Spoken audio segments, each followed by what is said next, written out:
सर्वांना नमस्कार। आज अतिशय महत्त्वाच्या विषयावर या ठिकाणी मी बोलतोय। आपल्याला कल्पना आहे की 17 एप्रिल हा दिवस अशी अपेक्षा होती की देशाच्या राजकीय आणि सामाजिक वाटचालीतला एक महत्त्वाचा दिवस ठरेल, ज्याला watershed movement in Indian history म्हणू शकू अशा प्रकारचा दिवस असेल। कारण त्या दिवशी महिला आरक्षणाचं विधेयक हे मंजूर होणार होतं आणि सर्व लोक याला मदत करतील अशा प्रकारची अपेक्षा देखील होती। पण दुर्दैवाने काँग्रेस असेल, तृणमूल असेल, DMK असेल, उबाठा असेल, शरद पवार राष्ट्रवादी असेल, समाजवादी पार्टी असेल, अशा सगळ्या पक्षांनी आपल्या महिला विरोधी मानसिकतेचं प्रदर्शन करत या विधेयकाला आवश्यक ते 2/3 मतं मिळू दिले नाहीत। 70 कोटी महिलांचा विश्वासघात करत या विधेयकाची भ्रूणहत्या ही विरोधकांच्या वतीनं करण्यात आली।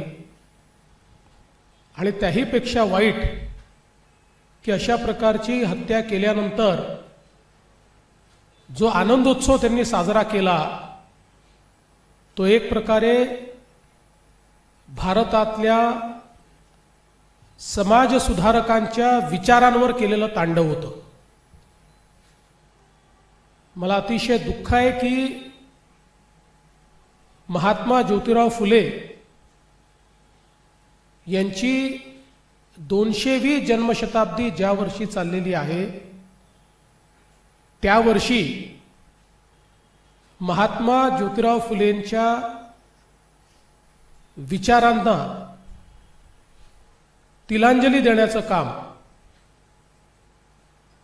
झालं। आणि त्यामध्ये भाषणापुरतं महात्मा ज्योतिराव फुलेंची नावं घेणारी ही सर्व पक्ष पूर्णपणे एक्सपोज झालेली आहेत। सभागृहामध्ये 3 विधेयकं मांडण्यात आली होती। 134वे संविधान दुरुस्ती विधेयक, परिसीमन विधेयक आणि केंद्रशासित प्रदेश याकरता हे लागू करण्याचे विधेयक। खरं म्हणजे आपल्याला कल्पना असेल 1976ला जेव्हा देशामध्ये डिलिमिटेशन झालं त्यावेळी संविधान संशोधन करून आपण निर्णय घेतला की 1971ची लोकसंख्या फ्रीज ठेवून 2000 सालापर्यंत डिलिमिटेशन होणार नाही। आणि या संदर्भात 2002 साली जेव्हा डिलिमिटेशन कमिशन तयार झालं त्याही वेळी विशेषतः जे दक्षिणेतली राज्य आहेत त्यांच्यावर अन्याय होऊ नये, महाराष्ट्र त्यातलं एक राज्य आहे की ज्यांनी पॉप्युलेशन कंट्रोल केला, त्यांच्यावर अन्याय होऊ नये म्हणून 2002 साली माननीय अटल बिहारी वाजपेयीजी यांनी पुन्हा त्याला 20 वर्षाची वाढ दिली आणि 71च्याच लोकसंख्येवर 2002 साली डिलिमिटेशन केल्यामुळे राज्याअंतर्गत डिलिमिटेशन झालं। देशाच्या एकूण जागा ज्या आहेत त्यात कुठलाही बदल झाला नाही। परंतु 2023 साली ज्यावेळी महिला आरक्षणाकरता संविधान संशोधन झालं त्यावेळी त्या संविधान संशोधनाच्या माध्यमातून सेन्सस आणि डिलिमिटेशन या दोन्ही पूर्ण करून त्या ठिकाणी हे विधेयक लागू करण्यात येईल असं संविधान संशोधन झालं। याचा अर्थ परवा जी विधेयकं आली ती काही अचानक आलेली विधेयकं नाहीत. 2023च्या संविधान संशोधनाप्रमाणे ती विधेयकं त्या ठिकाणी आलीत. आता यात अंतर काय होतं? अंतर एवढंच होतं की त्यावेळी असं वाटत होतं की सेन्सस हे पूर्ण होऊन जाईल, परंतु कोविडमुळे सेन्सस हे 2027 पर्यंत पूर्ण होईल. आणि मागचा अनुभव पाहता 2002ला सुरू झालेली डिलिमिटेशनची ऍक्टिव्हिटी 2008 साली संपली. त्यामुळे 2027ला डिलिमिटेशनची ऍक्टिव्हिटी ही जर त्या ठिकाणी 27 म्हणजे ती 28ला सुरू होईल, कारण सगळी आकडेवारी फायनल होतपर्यंत 28 उजाडेल, तर ते 2029ला कधीच लागू होऊ शकणार नाही. आणि म्हणूनच संसदेने जो निर्णय 2023ला घेतला होता त्या निर्णयाच्या अनुरूप या ठिकाणी डिलिमिटेशन करायचं आणि ते 2011च्या सेन्ससने करायचं, म्हणजे कुठल्याही परिस्थितीमध्ये 2029ला महिला आरक्षण विधेयक हे लागू होईल आणि पहिल्यांदा संसदेत महिला निवडून येतील, अशा पद्धतीनं शुद्ध भावनेने याची रचना करण्यात आली होती. दुसरं, संविधानाने जी जबाबदारी टाकली होती 1976 साली आणि 2002 साली, त्या दोन्ही प्रमाणे परिसीमन करणं गरजेचं होतं. 23 प्रमाणे परिसीमन गरजेचं होतं. आणि महत्त्वाचं की संख्या वाढ ही 2000 साली अपेक्षित होती, पण 2000 साली ती आपण 2022 नंतर नेली. आणि त्याचं कारण काय होतं? तर प्रत्येक वेळी दक्षिणेतली राज्य ही ऑब्जेक्शन घ्यायची की आम्ही पॉप्युलेशन कंट्रोल केला त्यामुळे आमच्यावर अन्याय होईल. आणि म्हणून त्याही संदर्भात एक अत्यंत महत्त्वाचा निर्णय हा या डिलिमिटेशनमध्ये घेण्यात आला. आणि तो निर्णय असा घेण्यात आला की त्या राज्यांमध्येच जितक्या लोकसभेच्या आणि जितक्या विधानसभेच्या जागा आहेत त्याच्यात 50% वाढ होईल. म्हणजे मग कुठल्याही राज्यावर अन्यायाचा विषय संपला. उलट दक्षिणेच्या राज्यांचा जर आपण विचार केला तर आता देशाच्या लोकसभेत दक्षिणेतनं 23.76% खासदार येतात. ते प्रमाण 23.87% झालं असतं. हे मार्जिनली वाढलं असतं, ते कमी झालं नसतं. आणि सगळ्यात महत्त्वाचं काय, हे करणं का गरजेचं आहे? पीपल्स रिप्रेझेंटेशन ॲक्टमध्ये आपण लोकांना त्यांचे प्रतिनिधी लोकसंख्येच्या आधारावर गट पाडून निवडून देतो. ज्यावेळी भारताच्या लोकसभेमध्ये 242 + 1 243 जागा, 542 + 1 543 जागा, ज्यावेळी 543 जागा भारताच्या संसदेत असतील असं 1971 मध्ये ठरलं, त्यावेळी भारताची लोकसंख्या होती 45 कोटी. आणि आज भारताची लोकसंख्या आहे 140 कोटी. 3 पटीने लोकसंख्या वाढल्यानंतर संसदेमध्ये जर रिप्रेझेंटेशन वाढवलं नाही तर संविधानाने लोकशाहीमध्ये पीपल्स रिप्रेझेंटेशन ॲक्टची जी तरतूद केलेली आहे तिच्याशी कुठेतरी प्रतारणा होईल. आणि म्हणून अतिशय विन विन फॉर्म्युला आपण काढला. सगळ्यांचं मत होतं जागा वाढल्या पाहिजेत, पण नॉर्थ साऊथ डिवाइड होईल. नॉर्थ साऊथ डिवाइड ही पूर्णपणे त्या ठिकाणी मोदीजींनी अवॉइड केली. सगळ्यांना समान संधी दिली आणि लेवल प्लेइंग फील्डवर आणून अशा पद्धतीचा निर्णय हा मोदीजींनी घेतला होता. पण 2023 साली ज्या लोकांनी याला समर्थन दिलं की डिलिमिटेशन हे सेन्सस नंतर होईल, डिलिमिटेशन हे कशा पद्धती महिला आरक्षण विधेयक हे डिलिमिटेशन आणि सेन्सस प्रमाणे लागू होईल, त्याच लोकांनी हे लक्षात आल्याबरोबर की आता एनडीएकडे 2/3 मेजॉरिटी नाही आहे, सरड्यासारखा रंग बदलला, आपले खरे दात बाहेर काढले आणि या विधेयकाच्या विरोधात मतदान केल्यामुळे विधेयकाच्या बाजूने 298 आणि विरोधात 231 मतं पडली आणि जर 2/3 मेजॉरिटीचा विचार केला तर 352 मतांची आवश्यकता होती. त्यामुळे मेजॉरिटी मिळाली पण 2/3 मेजॉरिटी मिळाली नाही आणि हे विधेयक या ठिकाणी मंजूर होऊ शकलेलं नाही. याचा परिणाम काय आहे? याचा परिणाम असा आहे की लोकशाहीमध्ये महिलांच्या सहभागितेचा मृत्यू झालेला आहे, त्याची हत्या झालेली आहे आणि त्याचे हत्यारे हे सगळे विरोधी पक्ष आहेत की ज्यांनी या सर्व आमच्या नारी शक्तीचा मोठा अपमान केलाय.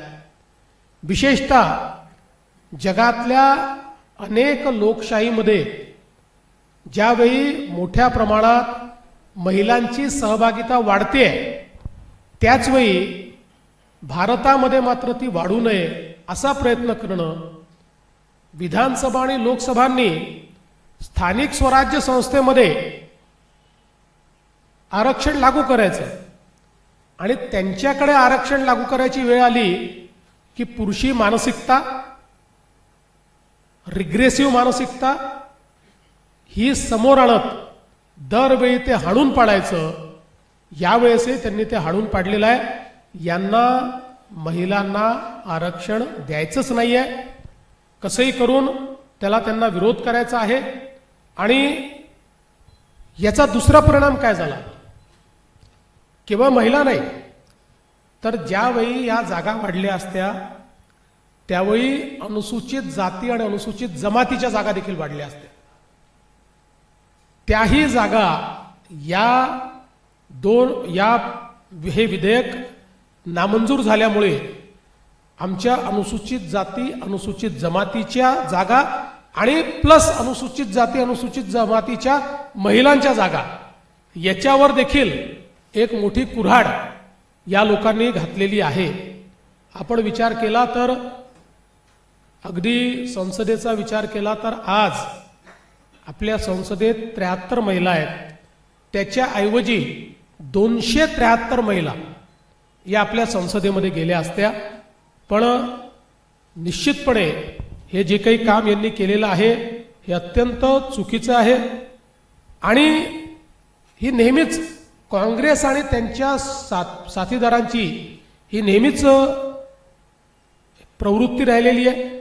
आपण बघितलं तर सातत्याने यांनी महिला विरोधी धोरणं घेतली. मग शहाबानूचं प्रकरण असेल, सर्वोच्च न्यायालयाचा निकाल होता एका गरीब महिलेला न्याय देण्याचा, त्याच्याकरता संविधान संशोधन करून सर्वोच्च न्यायालयाचा निकाल हा बदलणारी ही काँग्रेस पार्टी आहे. आणि खऱ्या अर्थानं जर आपण बघितलं तर मोठ्या प्रमाणात या ठिकाणी जे काही हे कार्य त्यांनी केलेलं आहे आणि आपण बघितलं असेल सरकारची तयारी किती होती. ते म्हणतात विरोधकांना सोबत घेतलं नाही. विरोधकांनी जेव्हा काही मुद्दे उपस्थित केले की हे मुद्दे या बिलामध्ये नाहीत, त्यांना वाटलं सरकार आडमुठी भूमिका घेईल. गृहमंत्री मोदयांनी सांगितलं मी 1 तासामध्ये ते अमेंडमेंट्स करून आणतो, तुम्ही पाठिंबा द्या. त्यानंतर मात्र त्यांची बोलती बंद झाली, कारण ते ठरवून आले होते की कुठल्याही परिस्थितीमध्ये आपल्याला या ठिकाणी हे बिल मंजूर होऊ द्यायचं नाही आहे. आपण जर बघितलं तर भारतीय जनता पक्षावर त्यांनी आरोप केला की तुम्ही काय केलं. मला सांगताना आनंद वाटतो, राजस्थानच्या पहिल्या महिला मुख्यमंत्री वसुंधरा राजे, मध्य प्रदेशच्या पहिल्या महिला मुख्यमंत्री उमा भारती, दिल्लीच्या पहिल्या महिला मुख्यमंत्री सुषमा स्वराज, गुजरातमध्ये पहिल्या महिला मुख्यमंत्री आनंदीबेन पटेल या भारतीय जनता पक्षाच्या काळात झालेल्या आहेत, त्या भारतीय जनता पक्षाच्या नेत्या होत्या. त्यामुळे आपण जर बघितलं तर त्यापूर्वी वर्षानुवर्ष या राज्यांमध्ये काँग्रेसचं राज्य होतं, पण एकाही महिलेला त्यांनी कधी मुख्यमंत्री बनवू दिलं नाही. म्हणून आज एक गोष्ट निश्चित आहे की हे जे पक्ष आहेत यांच्याकडे कुठलाही प्रतिवाद नाही. मी तर आज त्यांना ओपन चॅलेंज देतो, ओपन चॅलेंज, की माझ्या स्तरातल्या कुठल्याही त्यांच्या नेत्यांनी माझ्यासोबत महिला विधेयकाच्या संदर्भात ओपन डिबेट करावी. ओपन डिबेट की याच्यामध्ये काय चूक आहे, या पद्धतीत काय चूक आहे, याच्यावर ओपन डिबेट करावी. ते करणार नाहीत, करू शकत नाहीत. केवळ मुजोरी करायची आणि पळून जायचं हे जे काही यांनी सुरू केलेलं आहे याच्या विरुद्ध देशभरात आणि महाराष्ट्रात आता महिलांचं एकत्रीकरण आम्ही करणार आहोत. आम्ही हे ठरवलंय की अशा पद्धतीनं जर महिलांच्या अधिकाराची भ्रूण हत्या होत असेल तर त्याच्या विरुद्ध लोकशाहीमध्ये जनमताचा रेटा ज्या दिवशी हे लक्षात येईल की आता महिलांना आपण तोंड दाखवू शकत नाही, महिलांना उत्तर देऊ शकत नाही, त्या दिवशी ही सर्व पक्ष वटणीवर येतील आणि महिला आरक्षण विधेयकाला ही मान्यता देतील. आणि म्हणून आम्ही महायुतीतले सगळे पक्ष आपापल्या परीने या संदर्भात जनमत एकत्रित करण्याचं काम करू, महिलांना संघटित करण्याचं काम करू. महाराष्ट्रातनं 1 कोटी महिलांच्या सह्या या आम्ही गोळा करणार आहोत या बिलाच्या समर्थनार्थ. त्यासोबत तालुका स्तरापर्यंत मोठ्या प्रमाणात जनजागृती करणार आहोत. उद्या भारतीय जनता पक्षाने एक या संदर्भातला मेळावा बोलवलेला आहे. आमच्या मित्रांना देखील आम्ही तिथे निमंत्रित करू.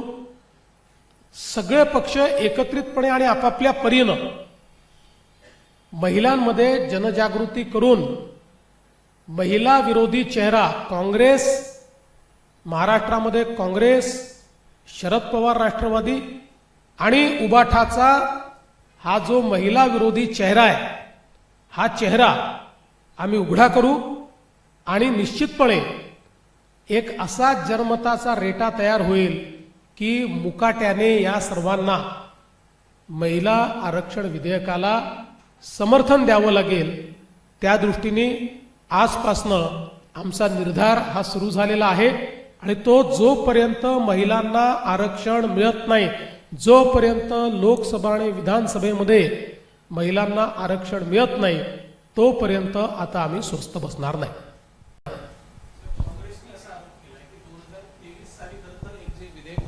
ते मंजूर झालं होतं. आताचा जो कायदा होता तो घटना दुरुस्तीचा होता. मग आता नेमका कुठला कायदा सरकारला करायचा आहे असा प्रश्न काँग्रेसकडनं करण्यात आलाय. मला असं वाटतं की यापेक्षा बाळबोध प्रश्न काही असू शकत नाही. कारण असं आहे की 2023ला जो आपण कायदा केला होता किंवा जे संविधान संशोधन केलं होतं त्याच्यामध्ये आपण जे सेन्सस धरलं होतं ते 2026चं सेन्सस धरलं होतं. म्हणजे 2021चं सेन्सस जे पुढे होऊ शकलं नाही ते सेन्सस जर 28मध्ये पूर्ण झालं तर 29ला लागू होऊ शकणार नाही. म्हणून 2011चं सेन्सस उपलब्ध आहे त्याप्रमाणे जर आपण केलं तर आपलं 2029मध्ये लागू होऊ शकतं. त्यानंतर 10 वर्षांनी पुढच्या सेन्सस नंतर त्याच्यामध्ये सेन्ससच्या आकडेवारीप्रमाणे इंटरनल जी काही त्या त्या राज्यात ऍडजस्टमेंट आहे ती केली जाऊ शकते. त्याकरता जाणीवपूर्वक 10 वर्ष अशा पद्धतीनं महिलांचं आरक्षण थांबवणं योग्य नाही. म्हणून हे विधेयक आलं होतं. काँग्रेसला सगळं माहिती आहे. जर एनडीए जवळ 2/3 मेजॉरिटी असती तर हे विधेयक एकमताने झालं असतं. याला काँग्रेसने विरोध केला नसता, याला सपानी केला नसता, याला उबाठानी केला, कोणी याला विरोध केला नसता. त्यांना ही अपॉर्च्युनिटी दिसली पण त्यांनी चुकीच्या ठिकाणी अपॉर्च्युनिटी शोधली. एखाद्या दुसऱ्या प्रश्नावर जर त्यांनी विधेयक पाडलं असतं तरी आपण मान्य केलं असतं. पण महिला अधिकार या ठिकाणी थांबवण्याचं जे त्यांनी काम केलं आहे ते निषेधार्ह आहे. सर, राहुल गांधी म्हणतायत की हा संविधानाचा विजय आणि पंतप्रधान नरेंद्र मोदींनी देशाची फसवणूक केली आहे, महिलांची फसवणूक केली, ते माफी मागा असं सांगतायत. त्यांनी ट्विट केलं. खरं म्हणजे एखादा व्यक्ती किती खोटं बोलू शकतो याचं जर ऑलिम्पिक घेतलं तर मी तुम्हाला सांगतो राहुल गांधींशिवाय दुसऱ्याला मेडल मिळूच शकत नाही. सगळी गोल्ड मेडल हे राहुल गांधींनाच मिळतील. त्यामुळे संविधानाने जे सांगितलं ते करण्याचा प्रयत्न आहे. खरं म्हणजे आपण जर कॉन्स्टिट्यूशन ज्यावेळेस आपलं संविधान तयार झालं त्यावेळेस संविधान सभेच्या डिबेट जर बघितल्या तर भारतरत्न डॉक्टर बाबासाहेब आंबेडकर हे सर्वाधिक महिला रिप्रेझेंटेशन करता चिंतेत होते आणि आग्रही होते. पण त्या काळामध्ये कदाचित तो विषय इतका ऐरणीवर आला नाही किंवा अशा पद्धतीचं आरक्षण करावं असा विषय आला नाही. पण त्यांनी त्याही काळात चिंता व्यक्त केली होती. आज भारतरत्न डॉक्टर बाबासाहेब आंबेडकरांचेच जे विचार त्यांनी संविधान सभेमध्ये व्यक्त केले आहेत त्याला अनुरूप असलेला कायदा आल्यानंतर तो कायदा पाडायचा आणि संविधान जिंकलं म्हणायचं. खरं म्हणजे संविधानकारांच्या विचारांवरही एक प्रकारे काँग्रेसने घाला घातलेला आहे आणि महिलांना तर निश्चितपणे मागे टाकण्याचं काम त्यांनी केलं आहे. त्यामुळे मी राहुल गांधींनी माफी मागावी असं कधी म्हणणार नाही, कारण ते मागणारच नाही. मला हे माहिती आहे त्यांना महिलांचा अपमान करणं, समाजातल्या इतर घटकांचा अपमान करणं हा त्यांचा छंद आहे. त्याच्यामुळे ते काही माफी मागतील. खरं म्हणजे त्यांनी तर साष्टांग दंडवत घालून माफी मागितली पाहिजे महिलांची, पण मला माहिती आहे त्यांचा तो स्वभाव आहे. सर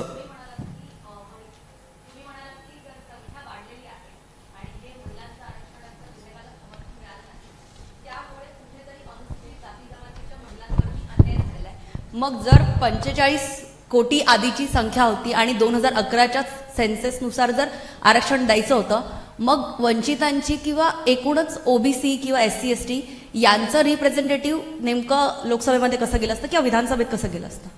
ते असं गेलं असतं की 2011ची जी लोकसंख्या आहे ती लोकसंख्या इंटरस्टेट, जसं 2002 साली आपण केलं की महाराष्ट्रामध्ये विधानसभेच्या जागा 288 ठेवल्या, पण त्याच्यामध्ये जिथे लोकसंख्या वाढली आहे तिथल्या जागा वाढल्या. उदाहरणादाखल त्यावेळी विदर्भातली लोकसभेची एक जागा कमी झाली आणि ठाणे जिल्ह्यामध्ये ती जागा वाढली. अशा पद्धतीनं ते इंटरसे त्या ठिकाणी होतं. पण या जर 50% जागा वाढल्या असत्या तर समजा महाराष्ट्राचा विचार केला तर 13% SCच्या जागा, तेव्हा वाढलेल्या जागात 13% अधिकचे SC निवडून आले असते. 9% 60% STच्या जागा, तेवढे जास्त STचे जे खासदार आहेत ते निवडून आले असते आणि त्यातल्या 30% परत वाढलेल्या याच्यात महिला निवडून आल्या असत्या. म्हणजे महिला आणि SC ST या दोघांवरही अन्याय केले.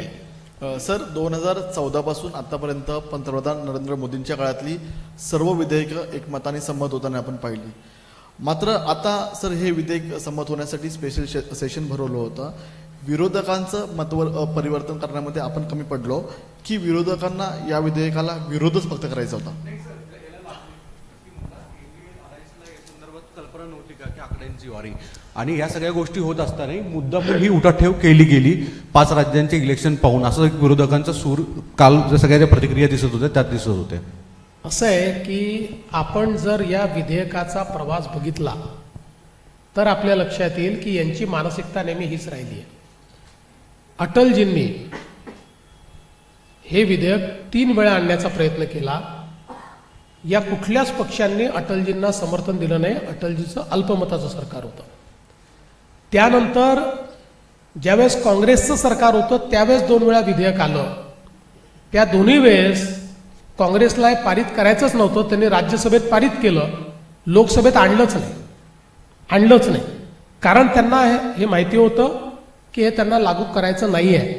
आणि या सगळ्या पक्षांनी, म्हणजे आपल्याला तर माहिती आहे की मुलायम सिंग यादव, लालू प्रसाद यादव या सगळ्या लोकांनी तर त्या काळात ओपनली याचा विरोध केला, म्हणजे थेट भाषणं करून याचा विरोध केला. त्यामुळे या सगळ्यांची ही मानसिकता आहे आणि त्या मानसिकतेचं प्रतीक म्हणून काँग्रेस पार्टी आहे. म्हणून मला असं वाटतं की याच्यामध्ये काही नवल नाही त्यांनी हे केलं. आता का आणलं? 2023ला जेव्हा सगळ्यांनी त्याला समर्थन दिलं आणि 23ला ते मंजूर झालं, याचा अर्थ काय आहे? सगळ्यांना मान्य आहे हाच अर्थ आहे. त्या अर्थाप्रमाणेच हे विधेयक आणलं होतं. त्यामुळे विश्वासात घेतलं नाही किंवा विरोधकांची भूमिका माहीत नव्हती का? अरे विरोधकांची भूमिका अशी बदलेल, विरोधक अशा पद्धतीनं त्या ठिकाणी एकदम उलटी भूमिका घेतील, डोकं खालीन पायावर होतील असं माहित नव्हतं. सर त्याच्यामध्ये प्रियंका गांधींनी एक आरोप केलाय.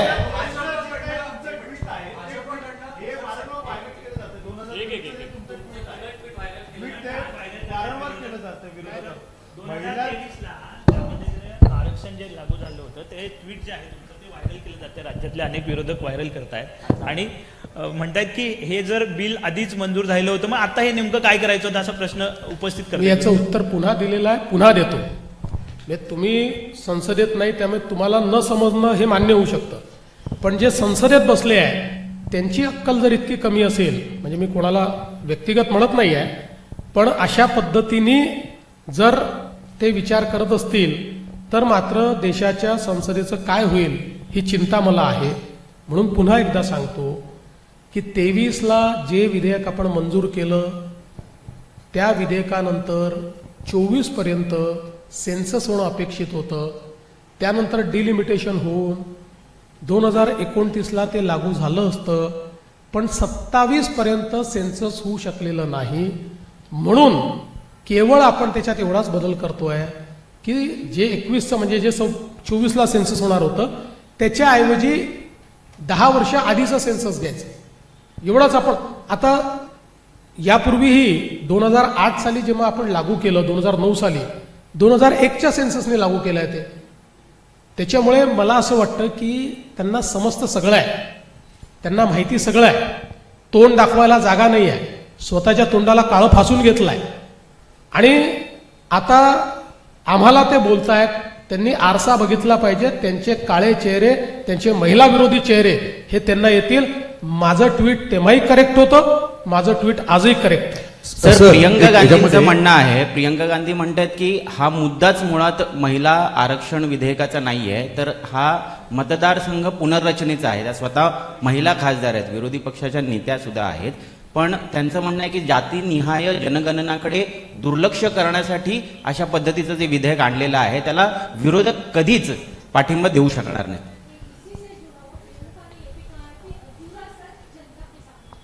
पहिली गोष्ट, मी प्रियंका गांधींना दोष देणार नाही, त्या नवीन आहेत, त्यामुळे अजून त्यांचा पुरेसा अभ्यास झालेला नसेल.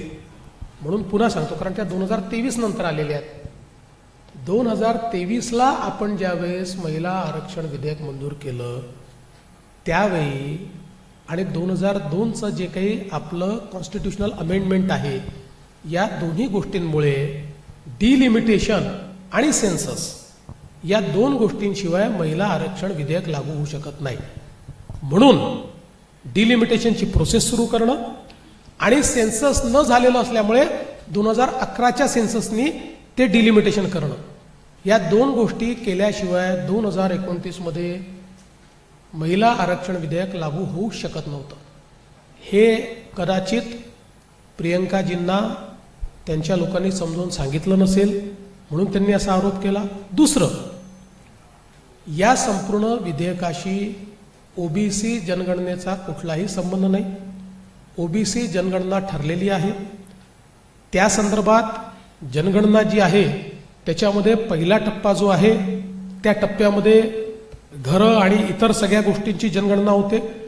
त्यानंतर व्यक्तींची ज्यावेळेस जनगणना होते त्यावेळी अशा पद्धतीनं जातनिहाय जनगणना पहिल्यांदा इतक्या वर्षानंतर, कारण याच्यापूर्वी सेन्ससमध्ये जातनिहाय जनगणना झालेली नाही, 2031 नंतर झालेली नाही, त्यामुळे ती पहिल्यांदा मोदी सरकारने मान्य केलेली आहे.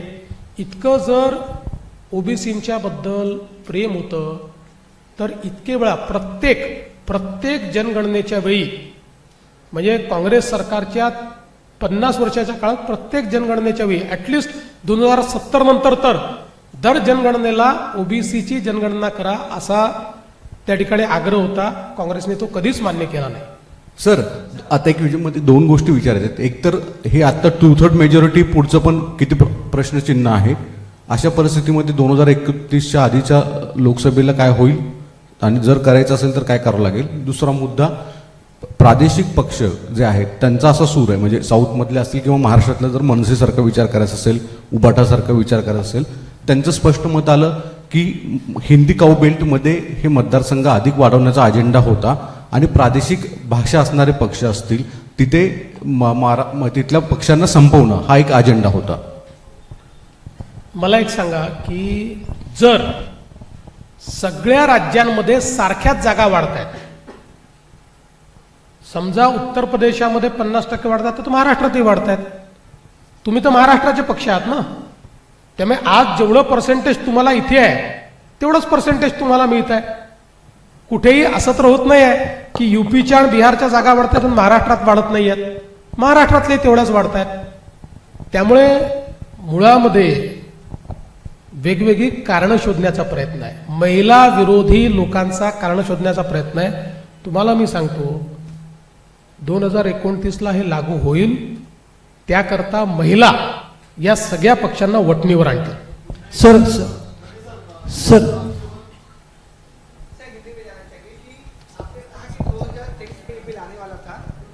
मराठी संपलं असेल तर हिंदीत येतो 2 मिनिटं. हाँ सर. मराठी सवाल कभी खत्म नहीं होंगे सर, हम लोग भी चले जाते हैं. 1 मिनिट, एक आखरी, चलो एक शेवटचा. आणि महिला आरक्षण विधेयक असल्यामुळे एक अजून इकडे. सर, महिला आरक्षण विधेयकाला 1996 साली सुद्धा माजी पंतप्रधान HD देवेगौडा असताना सुद्धा काँग्रेसनं अशीच भूमिका घेतली होती आणि आता सुद्धा घेतली नाही. लाडक्या बहीण योजनेच्या बाबतीत सुद्धा काँग्रेस अशीच भूमिका घेते. नेमकं यातून काँग्रेसला महिला आरक्षणाचा प्रश्न आपल्याकडनं सोडून त्याचं क्रेडिट घ्यायचं असं वाटतं का? नाही, त्यांनी क्रेडिट घेतलं असतं तरी आम्हाला आनंद झाला असता, कारण त्यांच्याकडे कंप्लीट मेजॉरिटी ज्यावेळेस होती त्यावेळेस त्यांनी ते आणलं नाही. 96 साली तुम्ही म्हटलं तसाही विरोध केला आणि मनमोहन सिंगांच्या दुसऱ्या कार्यकाळामध्ये त्यांच्याकडे इतकं बहुमत होतं की ते निश्चितपणे म्हणजे 2/3 मेजॉरिटीने हे आणू शकत होते. तेव्हाही त्यांनी ते आणलं नाही. आणि तुम्ही सांगितलं ते खरं आहे. लाडकी बहीण योजना आम्ही आणली तर काँग्रेस पक्षाचे नेतेच हायकोर्टमध्ये गेले होते, ही योजना स्क्रॅप करा. हे महिला विरोधीच आहेत. सर, एक इथे तर आम्हाला प्रतिनिधित्व दिसतंय, 80% महिला आहेत मंचावर. आता येत्या काळात विधान परिषदेच्या निवडणुका आहेत किंवा मंत्रिमंडळाचा विस्तारही असेल, म्हणजे तर त्यामध्ये हे दिसेल का? हा जनमताचा रेटा तर होणारच आहे, म्हणजे ते भविष्यात होतच राहील, पण तिथे काही दिसेल का असं? कारण तो जास्त परिणामकारक असेल. नाही, आता 2 आपण बघितलं असेल, आत्ता आम्ही राज्यसभेवरही महिलेला पाठवलं, आदिवासी महिलेला पाठवलं. प्रश्न असा आहे की नाही, राष्ट्रपती महिला तर आहेच, म्हणजे महाराष्ट्रामध्ये तर सगळ्या प्रमुख पदांवर आम्ही महिला आणल्या. मला ते सांगायचंच नाही. मला आपल्याला हे लक्षात आणून द्यायचं आहे की जर राजकीय पक्षांनी महिलांना उचित प्रतिनिधित्व दिलं असतं तर हे बिल आणण्याची आवश्यकता होती का? मानावंच लागलं नसतं.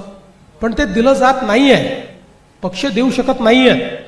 एखाद्या पक्षाने जर ठरवलं द्यायचं तरी समोरच्या पक्षाने जर तिथे वेगळ्या पद्धतीने समजा व्यक्ती उभा केला तर त्या पक्षाला अडचणी निर्माण होतात. आणि म्हणून राजकीय पक्ष हे स्वतःहून अपेक्षित आहे, सगळ्या पक्षांकडून अपेक्षित आहे, पण ते झालं नाही आजपर्यंत. म्हणूनच आपण आरक्षणाचं विधेयक आणलेलं आहे.